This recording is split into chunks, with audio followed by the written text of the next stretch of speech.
Minsan sa ating buhay may mga alaala talaga tayong hindi natin makakalimutan at gustong-gusto nating ipagmalaki sa ibang tao. At kung minsan naiisip ko na simpleng tao lamang ako at walang marangyang buhay pero may talento naman akong maipagmamalaki ko talaga sa iba. Kaya naman ngayong araw, hayaan nyo akong ibahagi ko sa inyo yung karanasan ko noong high school pa lamang ako na kung saan lumalaban ako at dinadayo ako sa ibang lugar. Ito yung kwento na kung saan nagsimula lahat ng journey ko sa pagiging designer at pagiging artist. Taong 2008, third year high school ako, nang unang-una akong mapasali sa 4-H Club of the Philippines.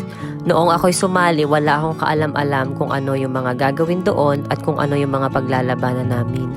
Basta't nung ipinasali ako doon, sa pamamagitan ng proyekto ng Department of Agriculture, nagkaroon ako ng chance upang maibahagi ko sa iba yung aking naaangking talento. Ang sabi lamang nung kumuha sa akin na si Ate Sailin Fabula na kung saan siya yung magiging mentor ko doon sa sasalihan ko sa 4-H Club of the Philippines. Bali kinuha niya ako bilang panlaban sa dish gardening na kung saan wala akong ka-idea kung ano ito. Nalaman ko na lamang kung ano ito ay nung binigay na sa akin yung guidelines at yung proseso kung ano yung paglalabanan. Bali sumailalim ako sa training habang ako'y pumapasok kapag weekend or kapag katapos ng aking klase, nagkakaroon ako ng training sa pag-dish garden. Bali yung instruction lamang yung sinusunod ko. At nagkaroon ako ng iba't ibang idea at iba't ibang version na kung saan na ipamalas ko yung aking talento at mga ideas. Ang unang-una kong nilabanan ay dito sa province of Oriental Mindoro, na kung saan buong Oriental Mindoro yung nilabanan ko. Bali, 6 kaming naglaban-laban, iba-ibang municipality. At dahil sa will ni Lord, nanalo ako at nagkaroon ako ng chance na maidayo sa Palawan para naman mag-represent ng Region 4B Mimaropa para din sa dish gardening. Nag-undergo na naman ako ng training na kung saan mas pinalawak ko at mas pinaganda ko yung naging ideas ko. At itong ipapakita ko sa inyo ay yung naging ideas ko doon na kung saan ito mismo yung naging output ko nung naglaban ako sa Palawan at nagkaroon ako ng placement. At dahil nga under ito ng Department of Agriculture, lahat ng expenses namin sa kapamasahe papuntang Palawan ay sagot ng aming munisipyo. Kaya wala talaga akong idea na makakasakay ako ng eroplano sa mga panahong yun. Hindi ko na nga lamang tanda kung ano yung exact date na nagpunta kami ng Palawan. Basta't nagbiyahe kami na ako'y prepared at napakaganda ng aking mga naging ideas. Nung panahong yun, excited ako makita nila yung ideas ko dahil ang nagawa ko is para siyang resort na mayroong swimming pool tapos may mga waterfalls. At bit-bit namin yun hanggang Palawan, isiginakay namin sa cargo yung mga ginawa kong mga ganon. Kasi sumusunod talaga kami sa guidelines kaya medyo malaki yung nagawa kong panlaban ko noon papuntang Palawan. Hindi ko talaga akalain na makakasakay ako ng eroplano papunta sa Palawan noong mga panahong yon. Bali kasama ko doon yung kapatid ko si Kuya Arjun na ang nilabanan naman niya ay poster making. At pagdating namin doon nung panahon na ng labanan, nagkaroon ng changes doon sa mga criteria. Dahil iba-iba yung mga ideas namin mga magkakalaban buong Mimaropa ay nagkaroon na lamang ng iisang guidelines ang napag-usapan. Bale, sa labanan namin, iisang guidelines na lamang yung susundin namin. At nagbigay sila ng pinakang base noong gagawin naming dish garden na iisa lamang yung sukat. At nung panahong iyon ay namomroblema talaga ako dahil sumunod ako sa 20 inches na binigay nilang memo. Kaso, ang nangyari, naging 10 inches lamang siya. So, hindi ko na nailagay yung aking mga ginawang mga waterfall saka yung mga swimming pool na ginawa ko noon na meron pang motor na kung saan naghihigop ng tubig para paikot-ikot lamang yung tubig papunta doon sa waterfalls. At nung naglaban na nga kami na bago na yung guidelines, doon ako mismo nag-isip na magiging strategy ko at kung ano yung magiging design ko. Buti na lamang meron ako dong mga ginawang maliliit na kubo, tapos meron ako dong tree house, tapos meron din ako dong parang hanging bridge na ginawa para naman magamit ko kapag nabago na yung aming mga ideas na gagawin on the spot. Eksaktong 1 oras lamang talaga yung ibinigay na time limit sa amin para mabuo namin yung dish garden na paglalabanan namin. Bale, ang dami kong kalaban nun at ang gagaling pa nila. At ako lamang ang pinakabata noong mga panahong yun. At habang naglalabanan nga kami, doon ko na lamang naiisip sunod-sunod yung mga gagawin ko.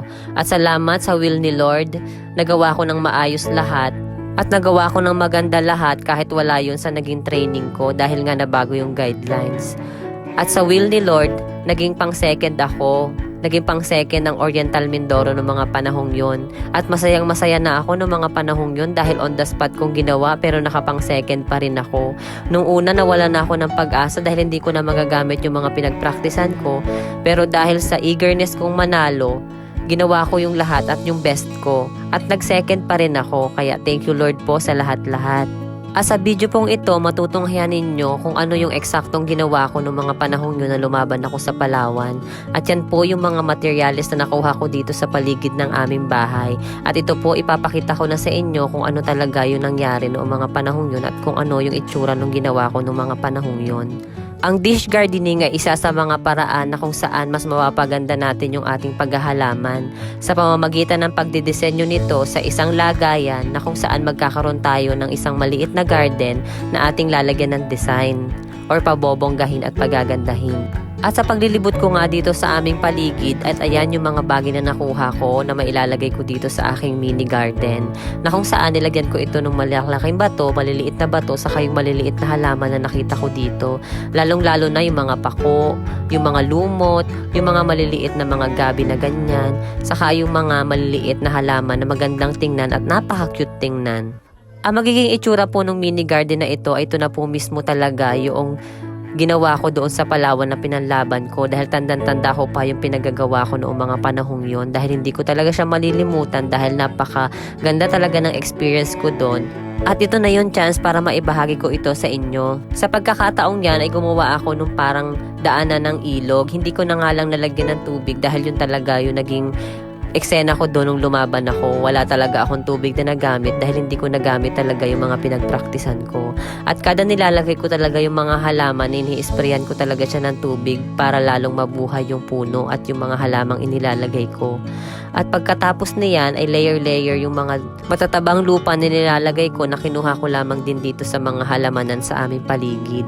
At yan, pagkatapos kong ilagay na maayos yung mga halaman at maganda na siyang tingnan, sinunod-sunod ko nang ilagay yung mga lumot na kinuha ko lamang dito sa may bakanting lote dito sa amin. Kailangan kasi maging resourceful tayo sa mga bagay-bagay katulad niyan para wala tayong gastusin at the same time maganda din yung mga magagawa natin lalo na sa ating kapaligiran. Ang kagandahan kasi sa pagdi-dish gardening ay nape-preserve na natin yung mga maliliit na halaman at the same time napapaganda pa natin yung ating mga bakuran sa pamamagitan ng paglalagay ng mga disenyo na katulad nito. Tandang-tanda ko pa talaga nung naglalagay na talaga ako nung kubo na ganyan noong lumaban ako sa Palawan saka yung parang hanging bridge na ganyan ay naku tuwan-tuwa talaga ako sa kinalabasan dahil alam ko na may laban yung aking nagawa. Kahit pa on the spot ako nag-isip ng mga panahong iyon, at least nag-second pa rin ako at pasalamat na rin talaga ako kay Lord ng mga panahong yon dahil hindi niya ako pinabayaan at binigyan niya ako ng kaalaman at lakas ng loob para malampasan ko yung mga ganong klase ng pagsubok. At pagkatapos po nito, dito na nagsimula yung aking journey sa pagiging artist at designer. Dahil nalaman ko sa sarili ko na capable po talaga ako at kaya ko pala kahit pa ako'y gantong simpleng tao lamang na i-explore ko yung talento ko sa pamamagitan ng pagtitiwala ko lamang sa sarili ko. At katulad nito, napakaganda ng ating nagawa sa mga panahong ito. At tandang-tanda ko pa, ito mismo yung itsura nung ginawa ko doon sa Palawan. Na tandang-tanda ko pa ng mga panahong iyon ay ako'y kabadong-kabado. Pero nalampasan ko siya sa pamamagitan ng pagbibigay sa akin ni Lord ng lakas ng loob at talentong katulad nito. Kaya samahan niyo po akong i-preserve ang ating kalikasan sa pamamagitan ng paggamit ng ating talento at abilidad. Hanggang dito na lamang po. Salamat sa panonood. God bless!